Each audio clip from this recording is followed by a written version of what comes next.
안녕하세요. 세브란스 병원에서 항암제 복약 상담을 맡고 있는 약사 고현정입니다.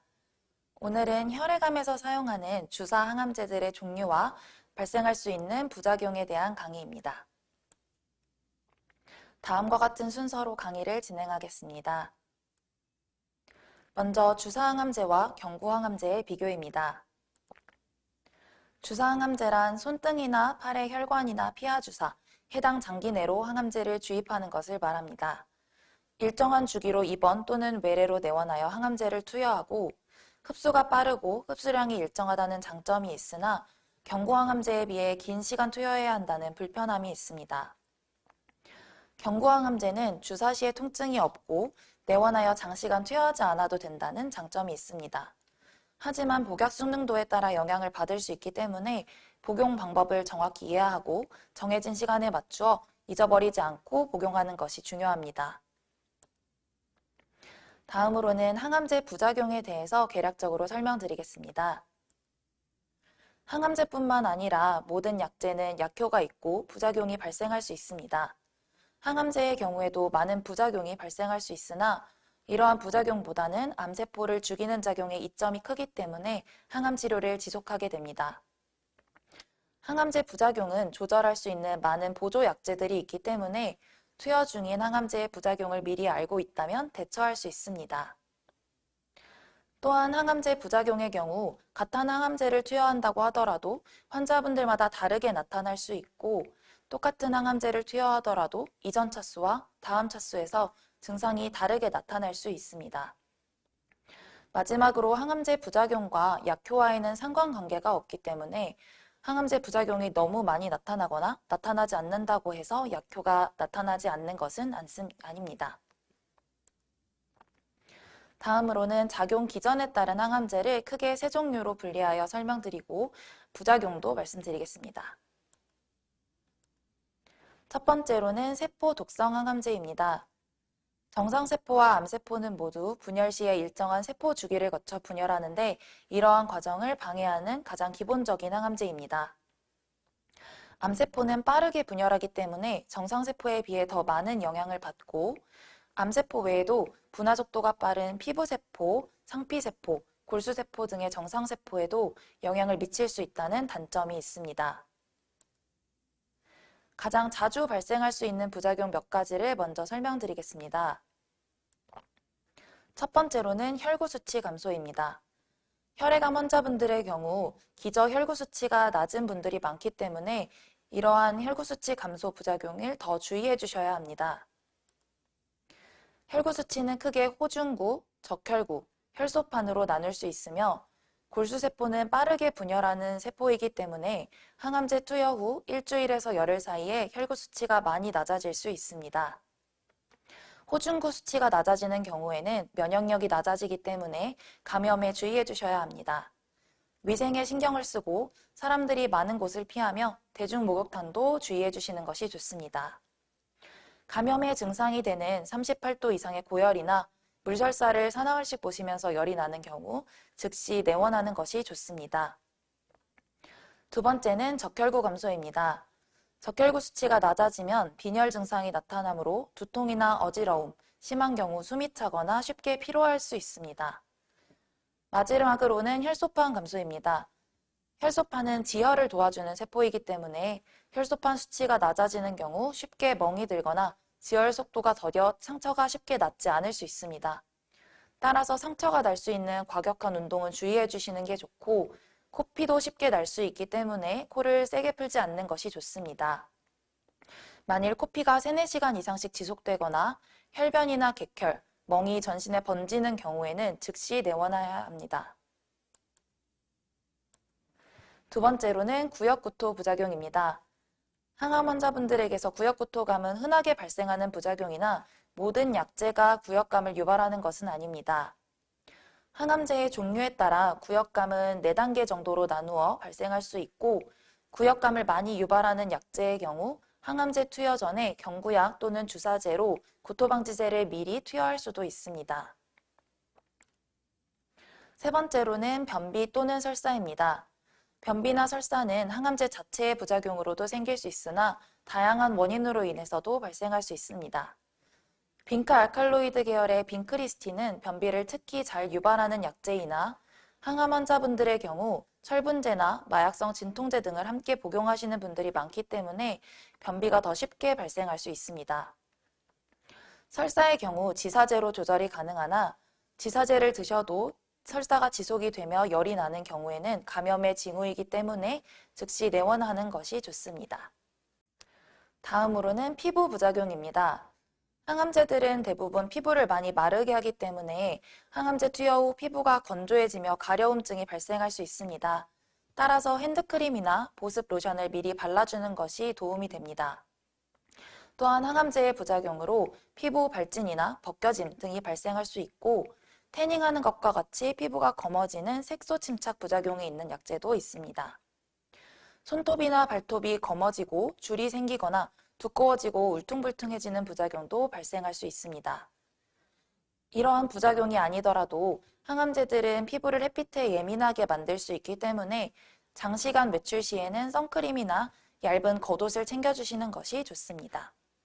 다음 부작용은 탈모입니다. 구역구토감과 마찬가지로 탈모를 유발할 수 있는 약제도 정해져 있습니다.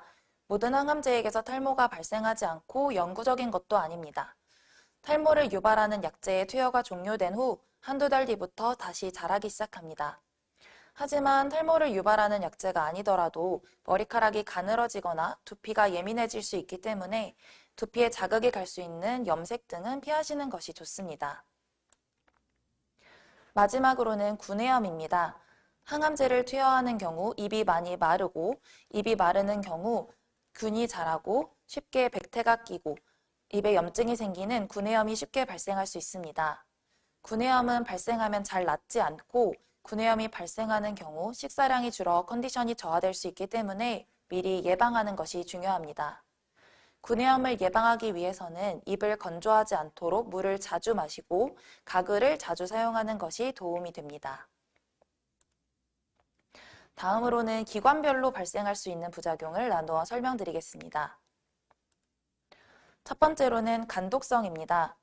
항암제들은 대부분 간에서 대사가 일어나기 때문에 항암제가 대사되는 과정에서 간 기능이 악화될 수 있습니다. 피부나 눈의 흰자가 노랗게 변하는 황달 증상, 우상복부, 오른쪽 갈비뼈 밑이 통증이 있는 경우, 복수가 차고 소변량이 감소하는 것 등이 간독성의 증상입니다. 따라서 간 수치를 올릴 수 있는 한약, 홍삼, 즙, 액기스, 고함량 영양제 등은 항암 치료 중에는 복용하는 것이 권장되지 않습니다. 두 번째로는 심장 독성입니다. 가슴이 두근거리고 맥박이 빨라지거나 가슴을 조이거나 찌르는 것 같은 통증이 심장 독성의 증상입니다. 항암제를 반복 투여하여 일정 누적 용량을 초과하게 되면 심근에 영향을 주어 심장 기능의 저하가 발생할 수 있습니다. 발생 가능한 약제로는 사이클로포스파미드, 안트라사이클린 계열의 독소루비신, 다우노루비신, 이다루비신, 미토산트론 등이 있습니다. 독소루비신, 다우노루비신, 이다루비신은 붉은색이며 미토산트론은 푸른색을 띠는 약제이므로 약제 자체의 색소로 인해 투여 후 하루 이틀 정도는 소변 또는 땀색이 붉게 또는 푸르게 변색될 수 있습니다. 세 번째로는 폐독성입니다. 주된 증상은 호흡곤란이며 마른 기침, 피로, 권태감 등이 동반될 수 있습니다. 폐 손상으로 인한 폐 기능의 저하, 폐섬유증, 폐렴 등의 합병증이 유발될 수 있고 갑자기 호흡곤란이 심해지거나 감염의 증상이나 갑작스러운 흉통이 생기는 경우에는 즉시 내원하여야 합니다. 발생 가능한 약제로는 블레오마이신, 카무스틴, 붓설판 등이 있습니다. 네 번째로는 신장 독성입니다. 몸이 붓고 체중이 증가하며 소변량이 줄고 배뇨 시에 통증이나 옆구리 통증이 발생할 수 있습니다. 신장 독성이 있는 항암제를 투여하는 경우 수액 및 예방약제를 투여해야 하며 항암제 투여 후에도 수분 섭취를 많이 하고 잦은 배뇨를 권장합니다. 발생 가능한 약제로는 백금제제인 시스플라틴과 카보플라틴, 메토트렉세이트 등이 있습니다. 다섯 번째는 비뇨기계 독성인 출혈성 방광염입니다. 수분 섭취를 많이 하며 잦은 배뇨를 권장합니다. 투여 전후에 메스나와 같은 예방약제가 투여될 수 있고 투여 후에 혈뇨 및 배뇨 시에 찌릿찌릿한 통증이 있는 경우 의료진에게 알려야 합니다. 발생 가능한 약재로는 사이클로포스파미드, 이포스파미드 등이 있습니다. 여섯 번째는 신경독성입니다. 손발이 저릿저릿하거나 찌릿찌릿한 통증이 있는 경우 감각이 무뎌지는 등이 말초신경병증의 증상입니다.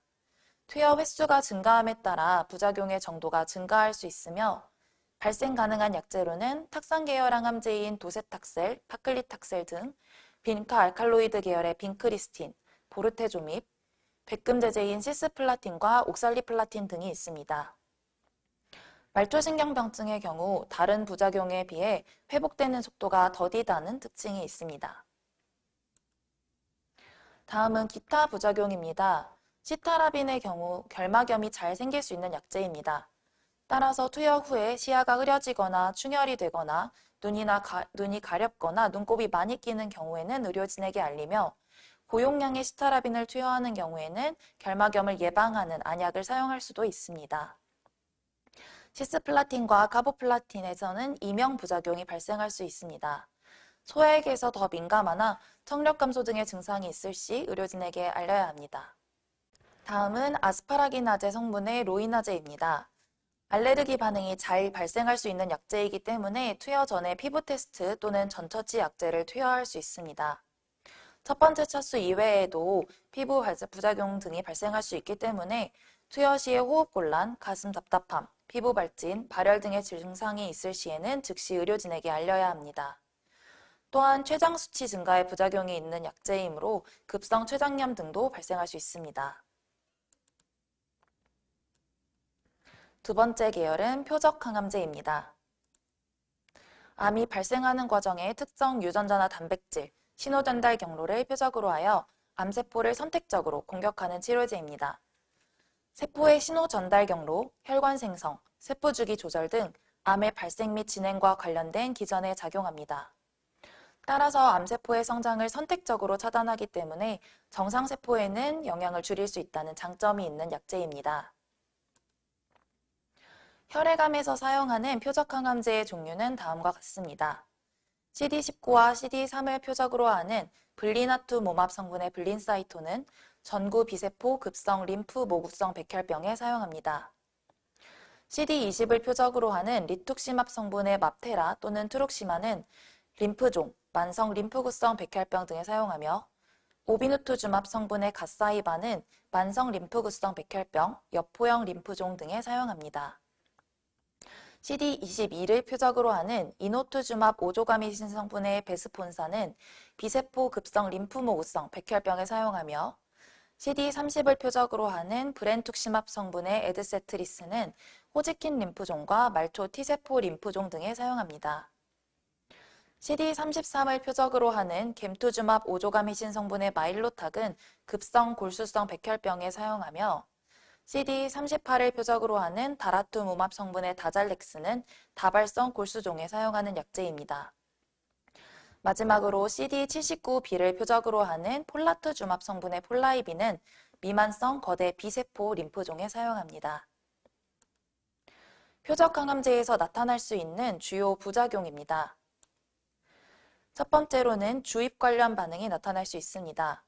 따라서 항암제 투여 전에 항히스타민제, 해열 진통제, 스테로이드 등의 예방약제의 투여가 권고됩니다.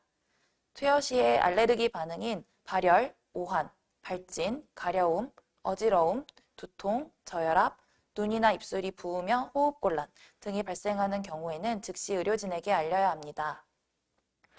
두 번째로는 독감 유사 증상이 나타날 수 있습니다. 실제 감기는 아니나 감기 몸살과 같이 발열, 기침, 오한이나 발한, 피로감 등의 증상이 나타날 수 있습니다. 하지만 대개 항암 투여 후 하루 이틀 뒤면 괜찮아지는 부작용입니다. 블리나투모맙 성분의 블린사이토의 경우 특징적인 두 가지 부작용이 발생할 수 있습니다. 첫 번째로는 사이토카인 방출 증후군입니다. 과다한 면역 반응이 발생하여 나타나는 증상으로 발열이 주된 특징입니다. 두 번째로는 신경학적 독성이 나타날 수 있으므로 두통이나 어지러움, 경련 및 떨림, 언어장애 등이 발생할 수 있습니다. 세 번째 계열은 면역항암제입니다. 암세포가 인체의 면역체계를 회피하지 못하도록 하거나 면역세포가 암세포를 더 잘 인식하여 공격하도록 하는 약제입니다. 표적치료제와는 달리 특정 표적이 없어도 사용할 수 있으며 인체의 자체 면역체계를 통해 작용하기 때문에 구역구토감, 설사, 탈모 등의 부작용은 비교적 적게 나타난다는 장점이 있습니다. 하지만 인체의 면역체계가 활발해지면서 면역체계가 정상세포를 공격하는 면역매개 부작용이라고 하는 것이 나타날 수 있습니다. 면역매개 부작용은 면역체계가 전신에 작용하기 때문에 다음과 같이 비특이적인 전신부작용이 나타날 수 있습니다. 시야 흐림이나 충혈 등이 발생하는 눈 장애, 기침이나 호흡곤란, 폐렴으로 이어질 수 있으며 간 수치가 올라가며 황달 증상이 나타날 수 있습니다. 물설사를 보는 경향이 많으며 복통 등이 이어지고 대장염도 쉽게 발생할 수 있습니다. 저릿저릿한 신경장애가 발생할 수 있고 관절통이나 근육통, 피부 부작용도 쉽게 나타날 수 있습니다. 신장 수치가 저하될 수 있으며 호르몬 장애도 발생할 수 있어 갑상선 수치나 췌장 수치 등이 변할 수 있습니다. 혈액암에 사용하는 면역항암제로는 펜브롤리주맙 성분의 키트루다와 니볼루맙 성분의 옵디보가 있습니다. 지금까지 혈액암에서 사용하는 많은 항암제들의 부작용을 설명드렸습니다. 특히 혈액암의 경우 경구항암제와 함께 복용하시는 분들도 많기 때문에 이전에 강의했던 내용 중에 경구항암제에 대한 강의도 함께 참고해 주시면 좋을 것 같습니다. 처음에 말씀드린 것과 같이 항암제의 부작용은 모든 환자분들에게서 같게 나타나는 것이 아니고 부작용은 늘 다르게 나타날 수 있기 때문에 증상이 있을 경우 의료진에게 알리는 것이 꼭 중요합니다. 이것으로 강의를 마치겠습니다. 감사합니다.